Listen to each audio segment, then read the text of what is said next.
Hello everyone, welcome back to my channel. This is Mayank Singh. तो finally ये video आ चुकी है, जिस वीडियो का आप लोग काफ़ी टाइम से वेट कर रहे थे। मेरा एक पर्सनल स्ट्रैटेजी है जिसको मैं काफ़ी टाइम से यूज़ करते हुए आ रहा हूँ और ये काफ़ी अच्छा प्रॉफिटेबल स्ट्रैटेजी है। तो इस स्ट्रैटेजी के बारे में A to Z पॉइंट पे बात करूँगा। किस तरह से आपको ट्रेड करना है, किस तरह से आपको स्टॉप लॉस लगाना है, किस तरह से आपको कौन सा स्ट्राइक प्राइस सेलेक्ट करना है, कितना रिस्क मैनेजमेंट होना चाहिए। और इस स्ट्रैटेजी का एक्यूरेसी अप्रॉक्स 80% है, लेकिन आप अगर इसको अच्छे से यूज़ करते हो, सही तरीके से यूज़ करते हो, तो इसको 90% एक्यूरेसी तक लेके जा सकते हो। तो मैं इस स्ट्रैटेजी को तो 3-4 साल से यूज़ कर रहा हूँ और काफ़ी मज़ा आता है। इसमें सबसे अच्छी बात ये होती है ना कि इसमें स्टॉप लॉस बहुत ही छोटा रहता है और टारगेट आप 1:2, 1:3 भी ले सकते हो। काफ़ी अच्छा इसमें प्रॉफिट टारगेट मिलता है। तो बहुत सारे लोगों का डाउट रहता है कि यार स्कैल्पिंग होता क्या है। स्कैल्पिंग एक ऐसा तरीका है ट्रेडिंग का जिसमें अपन बहुत ही छोटे टाइम के लिए ट्रेड में रहते हैं और बहुत ही जल्दी क्विक प्रॉफिट कर लेते हैं या फिर तुरंत ही एग्जिट हो जाते हैं लॉस में, छोटे से लॉस में एग्जिट हो जाते हैं। इसको स्कैल्पिंग कहते हैं। एक होता है इंट्राडे ट्रेडिंग। उसमें होता है कि आप सुबह में ट्रेड लेते हो और ऑलमोस्ट 3 बजे के अराउंड तक आप अपने ट्रेड को होल्ड करते हो और उसके बाद उसको एग्जिट करते हो। तो अगर इंट्राडे करते हो तो उसमें क्या होता है नुकसान कि जितने भी रिटेलर्स होते हैं उनके पास कैपिटल कम होने की वजह से अगर आप इंट्राडे करोगे तो आप ऑप्शन बाई करोगे। ऑप्शन बाइंग में अगर गलती से भी मार्केट साइडवेज रहा, जैसा कि हमारा डेटा रहता है कि हमारा market almost 80 to 90% time sideways रहता है, बाकी बहुत ही कम टाइम ऐसा होता है जो ट्रेंड होता है, ठीक है। तो उसमें पैसा बनता है, लेकिन वो जब ट्रेंड होगा तो आप उस ट्रेंड को अच्छे से कैप्चर नहीं कर पाते हो और आपका लॉसेस होता है इंट्राडे में। तो इंट्राडे उन लोगों के लिए जिसके पास ज्यादा कैपिटल है, जो लोग ऑप्शन सेलिंग करते हैं, उनको अच्छा पैसा मिलता है। और स्कैल्पिंग में क्या होता है कि जितने भी रिटेलर्स होते हैं उनके पास कम पैसा होता है, तो वो स्कैल्पिंग करके रेगुलर बेसिस पे डेली पैसा कमा सकते हैं। तो अगर अभी आपके पास टाइम नहीं हो तो वीडियो को ऐसे जल्दीबाजी में मत देखना, काफी ज्यादा इंपॉर्टेंट रहेगा वीडियो। तो वीडियो को लाइक करके छोड़ दो या फिर वॉच लेटर में ऐड कर दो, सो दैट आप बाद में अच्छे से कॉपी पेन के साथ देखना, तो आपको काफी मजा आएगा और काफी कुछ सीखने के लिए मिलेगा। तो ध्यान से देखना और इस स्ट्रैटेजी को अपने लाइफ में अडॉप्ट करने का कोशिश करना, क्योंकि मेरा मानना है कि आपका बिल्कुल करियर चेंज हो सकता है अगर आप इसको अच्छे से यूज करने के लिए सीख गए तो चलिए वीडियो को शुरू करते हैं। इस स्ट्रैटेजी में आपको 2 EMA लगाना है। सबसे पहले आपको क्लिक करना है इंडिकेटर पे और उसके बाद सर्च करना है EMA। इस तरह से सर्च होके आएगा। जो फर्स्ट ऑप्शन आएगा मूविंग एवरेज एक्सपोनेंशियल, इस पे आपको 2 बार क्लिक करना है तो ये यहाँ पे ऐड होके आ जाएगा। इसका बाय डिफॉल्ट आपको लेंथ दिख रहा होगा 9, लेकिन एक का लेंथ आपको कर देना है 15। ठीक है, मैं बताऊंगा क्यों इस तरह से क्यों ज्यादा यूजफुल होता है। तो आप अच्छे से ध्यान से देखो, बिना स्किप किए देखना, क्योंकि मैं मानता हूं कि आप इसको अच्छे से देखोगे तो आपका ट्रेडिंग करियर चेंज हो सकता है। तो आप यहाँ पे ऐड कर लेना, एक का कलर भी चेंज कर दो। तो हमें पता चल रहा है 2 EMA अलग अलग दिख रहा है। यहाँ पे जो पास पास चल रहा है प्राइस के वो है 9 EMA और थोड़ा जो दूर है वो है 15 EMA। तो 9 EMA का मतलब हुआ कि 9 कैंडल का एक्सपोनेंशियल मूविंग एवरेज लाइन है ये, ठीक है। और 15 EMA है 15 कैंडल का मूविंग एवरेज लाइन है ये। तो जब आप इसको ऐड कर लोगे तो उसके बाद आपको किस तरह से यूज करना है ये मैं आपको बताता हूँ। तो अब मैं आपको बताता हूँ किस तरह से आप इन दोनों EMA को यूज करके आप स्कैल्पिंग कर सकते हो। पहले ये बता देता हूँ कि कहाँ पे आपको ट्रेड नहीं करना है। जब भी EMA इस तरह से साइडवेज रहेगा, ठीक है, जब भी EMA फ्लैट रहेगा, आपको ट्रेड नहीं करना है। वहां पे आप स्कैल्पिंग करोगे तो बार बार आपका ऐसा हिट होगा। तो जब भी EMA का डायरेक्शन ऐसा होगा, ये 15 EMA रहेगा नीचे और 9 EMA रहेगा ऊपर, तो जब भी ऐसा रहेगा तो आप देखना एटलीस्ट इसका जो स्लोप होगा, जो ग्राउंड से ये जो डिग्री होता है ना, वो 30 डिग्री से एबव होना चाहिए। तभी आपका ट्रेंड पता चलता है कि हाँ ये बुल ट्रेंड में। और अगर डाउन साइड के लिए अगर EMA इस तरह से रहा, ठीक है, और मार्केट इस तरह से इधर ट्रेंड कर रहा होता है, तो इसका जो एंगल रहेगा वो 30 डिग्री, ये डाउन साइड के लिए मैं बता रहा हूँ, 30 डिग्री या फिर उससे बड़ा होना चाहिए, ठीक है। ऐसा अगर सिचुएशन आपको मिले तो आपको ये स्ट्रैटेजी को अच्छे से यूज करना है। अब मैं इसमें आपको बताता हूं कि स्ट्राइक प्राइस और किस तरह से आपका एंट्री पॉइंट और एग्जिट पॉइंट क्या होना चाहिए। जब भी आप स्कैल्पिंग करोगे तो हमेशा आपको इन द मनी में रहना है, ITM ऑप्शंस में रहना है, ठीक है।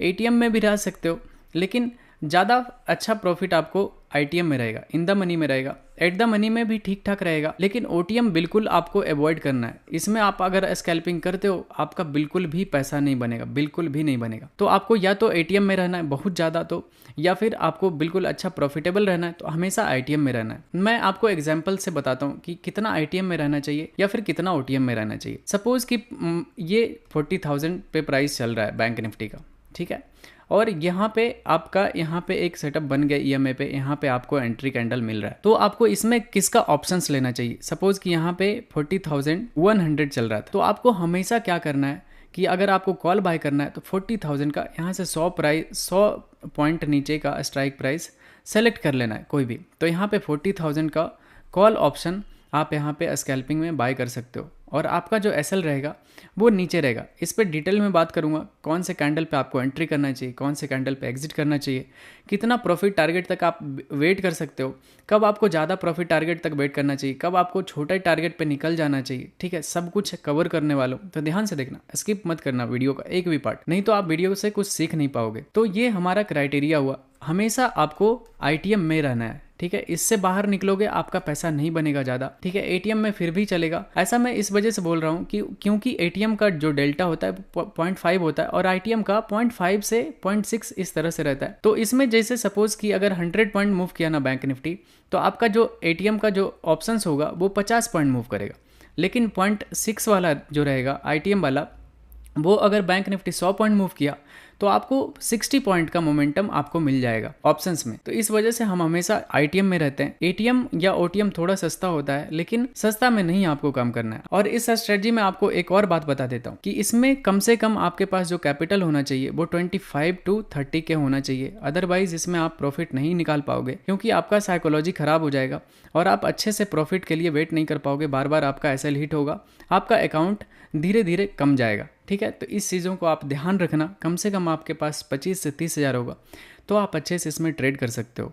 तो ये हमारा पूरा क्राइटेरिया था, किस तरह से आपको कौन सा स्ट्राइक प्राइस सेलेक्ट करना है। अब मैं आपको बताता हूँ कि इसमें रिस्क मैनेजमेंट और एंट्री पॉइंट और एग्जिट पॉइंट क्या होना चाहिए। इस स्ट्रेटजी का सबसे खास पॉइंट जो होता है ना, कि इसमें हमारा स्टॉप लॉस बहुत ही छोटा होता है। जैसे सपोज हमने बाय पे एंटर किया, ठीक है, अगर इस कैंडल पे बाय पे एंटर किया तो हमारा जो स्टॉप लॉस रहेगा वो जस्ट इस कैंडल के लो का रहता है। तो इसमें हमारा स्टॉप लॉस बहुत ही छोटा होता है, अपन ज़्यादा देर इस ट्रेड में रहते नहीं है, या फिर ये छोटा सा एसएल ले लेते हैं या फिर हम दुगना प्रॉफिट इसमें ले लेते हैं, ऐसा होता है। इस तरह से ये स्कैल्पिंग स्ट्रेटजी काम करता है। तो इस वजह से ये हमारे हेल्थ के लिए भी बहुत अच्छा है। अगर आप ट्रेडर हो तो आपको पता होगा कि एक ट्रेडर कितना ज़्यादा हेल्थ इश्यूज फेस करता है, हमेशा माइंड साइकोलॉजी डिस्टर्ब रहता है, हार्ट का प्रॉब्लम होता है। इस वजह से ये स्कैल्पिंग में ना ज़्यादा देर अगर आप ट्रेड में नहीं रहते हो तो ये दोनों समस्या से आप बच जाओगे। तो अब मैं बताता हूँ कि इसका एंट्री क्राइटेरिया और एग्जिट क्राइटेरिया क्या क्या होना चाहिए, तो ध्यान से देखना। तो अब मैं बताता हूँ आपको कि जब भी आपको बाइंग ट्रेड दिख रहा होता है तो आपको कौन से कैंडल में एंट्री करना चाहिए, कौन से कैंडल को अवॉइड करना चाहिए। आपको मैं 3 कैंडल बताता हूँ जब भी बाइंग के लिए होगा,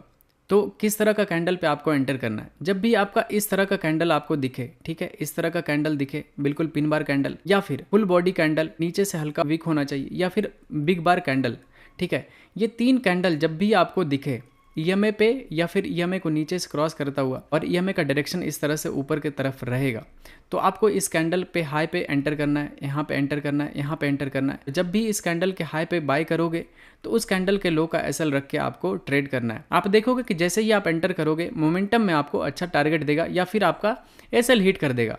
तो ये 3 कैंडल आपको ध्यान में रखना।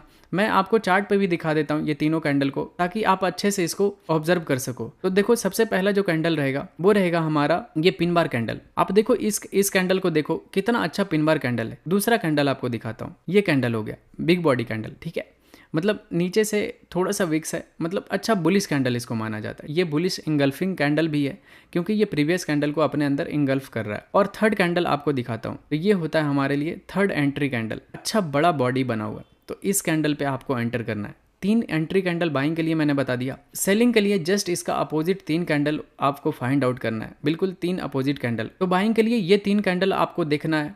और मैं बताता हूँ आपको अब एंट्री और आपका टारगेट क्या होना चाहिए। अगर आप अभी ट्रेडिंग स्टार्ट किए हो, कुछ महीने हुए हैं आपको ट्रेडिंग करते हुए, तो आपको चार्ट सेलेक्ट करना है 5 मिनट का। जैसे जैसे आप इसमें एक्सपर्ट होना उस तरह से आप टाइम को रिड्यूस कर देना। तो सबसे पहले आप देखोगे अभी ईएमए बिल्कुल फ्लैट है, और उसके बाद जैसे ही चार्ट आगे बढ़ेगा मैं आपको बताऊँगा, देखोगे धीरे धीरे ये कैंडल, ये चार्ट का डायरेक्शन पूरा मुड़ चुका है और ये ट्रेंडिंग होता हुआ दिख रहा है आपको। तो जैसे ही ये ट्रेंडिंग हो जाएगा आपको ये दिख रहा है कि ये 30 डिग्री से ज़्यादा यहाँ का स्लोप बना रहा है यहाँ से। अभी आपको ये स्कैल्पिंग को यूज़ करना है क्योंकि अपन ऑप्शन बायर हैं, तो हमें मोमेंटम चाहिए होता है। मोमेंटम आपको तभी मिलेगा जब आपका ईएमए इस तरह का डायरेक्शन पकड़ लेगा। तो जैसे ही आपको इस तरह का बुलिश कैंडल ईएमए पे बनता हुआ दिखे टच करके, आप इस कैंडल के क्लोजिंग पे ही एंटर कर जाना। इस तरह से लॉन्ग पोजीशन यहाँ पे बना लेना, और कैंडल लो का एसएल रहेगा आपका और 1:2 का आपका टारगेट होगा। तो 1:2 का टारगेट इस तरह से आप बनाना, और उसके बाद आप देखना ये आपको काफ़ी तेज़ी से मोमेंटम में आपको टारगेट देगा, ठीक है। तो ये काफ़ी तेज़ी से मोमेंटम आता है और आपके डायरेक्शन में मूव करेगा, क्योंकि आप देखोगे जहाँ से आपने एंटर किया कभी भी आपके प्राइस से नीचे नहीं आया। तो इस तरह से हमें बाइंग ट्रेड में देखना चाहिए। ये पहला सिनारियो था। दिखाता हूँ सेकंड कैंडल आपको किस तरह से आप एंटर करते हो। सेकंड एंट्री कैंडल देखो, आप अभी देखोगे ईएमए ट्रेंडिंग था, साइडवेज हुआ है, फिर से यहाँ से ये देखोगे, यहाँ से जैसे ही मोमेंटम आना शुरू हुआ, ठीक है, ये देखोगे ईएमए का डायरेक्शन बदलता हुआ दिख रहा है, फिर से ये अपने ओरिजिनल ट्रेंड में जाता हुआ दिख रहा है और उसके बाद ये एक पुल बैक आ रहा है। तो पुल बैक आएगा और ईएमए पे जैसे ही एक बुलिश कैंडल दिखेगा, ये देखोगे ये बड़ा सा बुलिश कैंडल ये जब बना था, आपको इस पर एंट्री करना है। इस तरह के कैंडल पे आपको एंट्री करना है और इसमें भी आपका जो एंट्री के बाद आपका स्टॉप लॉस होगा वो कैंडल लो का होगा और इसमें भी आपको 1:2 का टारगेट बनाना है। उसके बाद देखोगे कि ये आपका 1 गो में आपका टारगेट हिट कर देगा। तो हमारा ये दूसरा एंट्री कैंडल था। तीसरा एंट्री कैंडल आपको दिखाता हूँ। तो यहाँ पे देखोगे हमारा ईएमए अप ट्रेंड में है और उसके बाद ये नीचे क्रॉस कर रहा है कैंडल, ठीक है।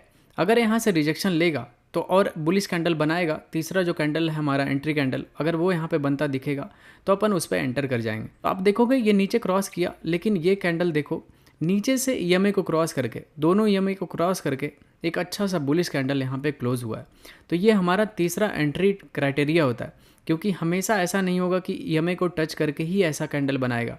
अगर ईएमए को नीचे से क्रॉस करके भी इस तरह का कैंडल बनता है, आपको यहाँ पे ऐसे सिचुएशन में एंटर करना है और इसके बाद यहाँ पे एंटर करोगे, 1:2 का आपका टारगेट होगा और इस तरह से नीचे रखोगे स्टॉप लॉस, 1:2 का टारगेट रखोगे और इसमें भी आपका देखोगे 1 गो में आपका टारगेट हिट हो जाएगा। इस तरह से आपको हमेशा ट्रेड लेना है, हमेशा अपने सिस्टम पे बिलीव रखना है, तभी आप अच्छा ट्रेडर बनोगे। छोटे छोटे रिस्क लेते रहो। सबसे ज़्यादा हमारा दिक्कत ये होता है ना कि हम इंट्राडे में बहुत बड़े बड़े लॉसेज ले लेते हैं, वो रिकवर नहीं हो पाता। इस स्ट्रेटजी में सबसे प्लस पॉइंट ये होता है कि हमारा जो स्टॉप लॉस होता है वो काफ़ी छोटा होता है। वो अगर 2-3 बार हिट भी हो जाता है तो 1-2 ट्रेड में ही वो हमारा मैनेज हो जाता है। तो इस स्ट्रेटजी का सबसे अच्छा प्लस पॉइंट है। तो इस स्ट्रेटजी को आप बिल्कुल अच्छे से भरोसे के साथ यूज़ कर सकते हो और सेलिंग के लिए जस्ट इसके अपोजिट कर देना। जैसा भी हमने यहाँ पे बताया था वो सेलिंग का भी 1-2 ट्रेड आपको करके दिखा देता हूँ, सो दैट आप अच्छे से इसको रिलेट कर पाओगे, आपको कहाँ पे एंटर करना चाहिए, कहाँ पे एग्जिट करना चाहिए। और उसके बाद मैं आपको सबसे ज़्यादा इंपॉर्टेंट बात बताऊंगा, जो कि इस ट्रेडिंग स्ट्रेटजी में जो सबसे ज़्यादा मेन इंपॉर्टेंट होगा वो वही पॉइंट होगा। तो उसको आप अच्छे से देखना। तो सबसे पहले मैं आपको सेलिंग का 3 पॉइंट दिखा देता हूँ, कहाँ कहाँ आपको सेलिंग करनी है। सेलिंग में आपको दिखेगा ईएमए नीचे की तरफ डायरेक्शन रहेगा और ये प्लेन से इसका 30 डिग्री रहेगा, तभी आप मानना कि ये सेलिंग ट्रेड में। देखोगे यहाँ पे भी एंट्री मिला था। मैं आपको आगे दिखाता हूँ किस तरह से आपका एंट्री यहाँ पे मिलेगा। काफ़ी अच्छा मार्केट हमें बेयरिश दिख रहा है, तो हमें कैसे एंट्री इसमें फाइंड आउट करना है। जैसे ही देखोगे यहाँ पे ये कैंडल ऊपर से क्रॉस किया है, ऊपर हमारा ओवरऑल ट्रेंड डाउन ट्रेंड है और ये थोड़ा देर साइडवेज रह के ईएमए बुलिश कैंडल बनाया था, लेकिन ये पूरा रिजेक्शन लेके नीचे चला आया और हमारे ईएमए को डाउन मोमेंटम दे दिया। ठीक है, उसके बाद देखोगे ईएमए का डायरेक्शन यहाँ पे चेंज हो चुका और यहाँ पे ईएमए का जो स्लोप है वो 30 डिग्री से ज़्यादा हो गया। जैसे ये कैंडल बना था, ये काफ़ी अच्छा बेरिश कैंडल होता है, आपको इस कैंडल पे एंट्री करना था शॉर्ट सेल और इसके ऊपर का आपका एसएल होगा इस कैंडल का और इसमें 1:2 का आपको टारगेट बनेगा। ठीक है, 1:2 का टारगेट बना के आप इस ट्रेड में एंटर होगे। आप देखोगे कि हमारा 1 गो में हमारा टारगेट हिट हो जाएगा इसमें। तो इस तरह से आपको ट्रेड में एंटर करना है। और जो दूसरा कैंडल हमारा एंट्री क्राइटेरिया होता था सेलिंग का, वो है ये कैंडल। आप देख सकते हो, अगर आपने यहाँ पे एंटर किया था तो इस कैंडल में जब आपको यहाँ पे मिल रहा था तो आप यहाँ पे भी एग्जिट कर सकते थे, डोंट वरी। आपको बस एक भी रिवर्सल कैंडल का वेट नहीं करना है, क्योंकि आप स्कैल्पिंग कर रहे हो। अगर इतना बड़ा रेड कैंडल अगर ग्रीन में कन्वर्ट होता हुआ दिखे तो आपको वहाँ से निकलना चाहिए, फिर आपको दोबारा एंट्री कर लेना चाहिए था। जैसे आप इसमें एग्जिट करते और आपका जो दूसरा एंट्री होता ये रिटेस्ट किया और फिर से ईएमए को टच करके ये बेरिश कैंडल बना था, आपका फिर से यहाँ पे एंट्री बन जाता सेलिंग ट्रेड का। यहाँ पे आप शॉर्ट करते, कैंडल हाई का एसएल रहता आपका और 1:2 का आपका टारगेट बन जाता, आप इसमें ट्रेड में एंटर कर सकते थे। तो इस तरह से आपको मोमेंटम में काफी अच्छा ट्रेड मिल जाता। ठीक है, इस तरह से आपको ट्रेड मिलता है। इसको अच्छे से बैक टेस्ट करना, मैं तो काफी टाइम से बैक टेस्ट करते हुए आ रहा हूँ, मैं काफी ट्रेड भी इस पे करता हूँ, लाइव मार्केट में आपको ट्रेड करके दिखाता हूँ। ये स्ट्रेटजी काफी ज्यादा काम करती है। आप इसको अगर अच्छे से यूज करोगे तो 90% एक्यूरेसी तक भी लेके जा सकते हो, क्योंकि अपन इस स्ट्रेटजी को ट्रेंड में ट्रेड करते हैं। ठीक है, कभी भी साइडवेज मार्केट में इस स्ट्रेटजी को यूज नहीं करते हैं। इस जगह पे, ऐसे जगह पे यूज नहीं करते, हम हमेशा ऐसे जगह पे यूज करते हैं, ऐसे जगह पे यूज करते हैं ताकि हमारा जो विनिंग प्रोबेबिलिटी हो वो काफ़ी ज़्यादा हाई हो। ऐसे जगह पे यूज़ करते हैं। देखोगे यहाँ पे भी बना, सेलिंग आया, कितना मोमेंटम कैंडल यहाँ पे बनता हुआ दिखा था।